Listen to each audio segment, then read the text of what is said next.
Hey everyone, welcome to another episode of Card Talk Weekly, your go-to spot for all things sports cards. I'm Philip Crossland, and today, we're diving into the latest trends and news from the world of sports cards. From record-breaking sales to the rise of digital collectibles, there's a lot to unpack, so let's get started. Record-breaking sales. First up, let's talk about the insane sales happening in the world of vintage cards. Recently, the 1952 Mickey Mantle Topps card, one of the most iconic baseball cards out there, sold for a staggering $12.6 million in a private sale. That's right, $12.6 million. And this isn't an isolated case. We're seeing more and more vintage cards set new records, and it's clear that high-end cards are in demand like never before. These kinds of sales are proof that the sports card market is only getting bigger and more competitive, especially when it comes to those rare, hard-to-find gems. PSA grading gets a tech boost. Next, let's talk about something a lot of collectors are keeping an eye on. PSA, one of the top card grading companies, has rolled out AI-assisted grading to improve speed and consistency. For years, grading has been a crucial part of the hobby, and now, with this tech update, it's possible that the process will become more efficient.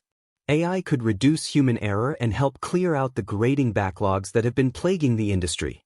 For investors and collectors, this means faster turnaround times and, hopefully, a more reliable grading system that helps protect the value of your cards.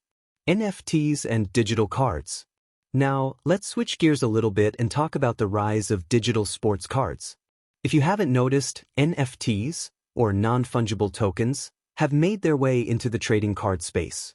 Companies like Topps and Panini have jumped into the NFT game, releasing limited edition digital cards tied to specific athletes or teams. What's cool about these is that they offer a whole new level of interaction, often featuring exclusive highlights, animations, and even virtual autographs. While physical cards still dominate, NFTs are opening up new opportunities for collectors who want something unique in the digital realm.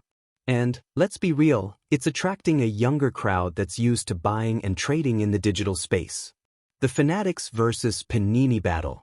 Now, onto some big industry drama, the battle between Panini and Fanatics.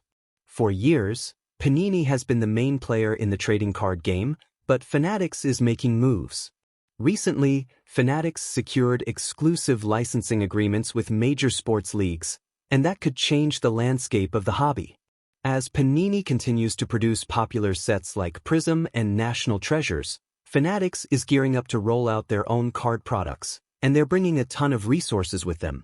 What does this mean for collectors? Well, we could see changes in the way cards are sold, the types of cards that get produced, and how much we're paying for them.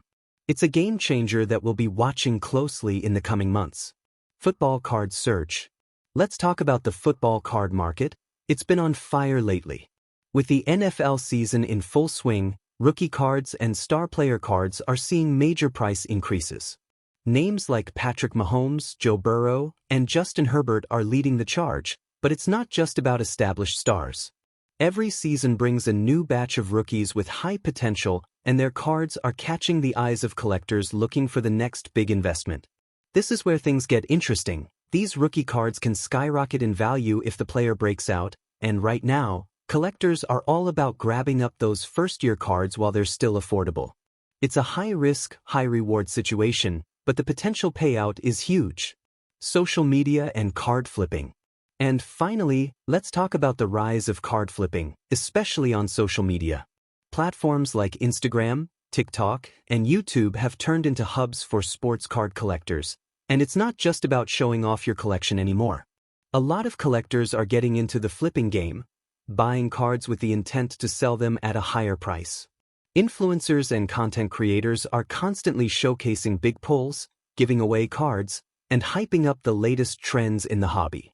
It's exciting, but it's also a bit of a double-edged sword. The more people get into card flipping, the more volatility we see in prices, especially when trends get overhyped. If you're thinking about jumping into the flipping game, just make sure you're doing your research and not buying cards solely based on what you see online. And that's a wrap for today's episode of Card Talk Weekly. As you can see, there's a lot happening in the sports card world, from record-breaking sales to new digital trends and some serious competition between the big players in the industry. Whether you're a seasoned collector or just getting into the game, the world of sports cards is as exciting as ever.